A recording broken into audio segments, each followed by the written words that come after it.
নদীর নাম কাজীবছা নদী। ও একটা জাহাজ আসতেছে, অনেক বড় বড় জাহাজ চলাচল করে এই নদী দিয়ে। সামনেই মোংলা পোর্ট।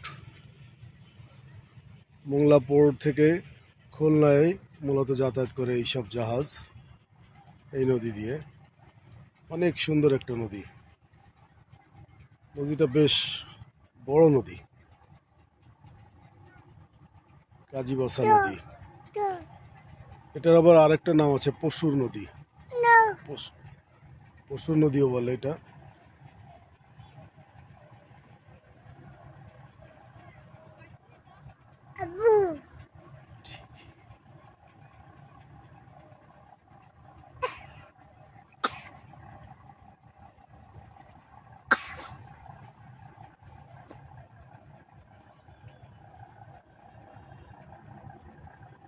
এটা একটা কার্গো জাহাজ।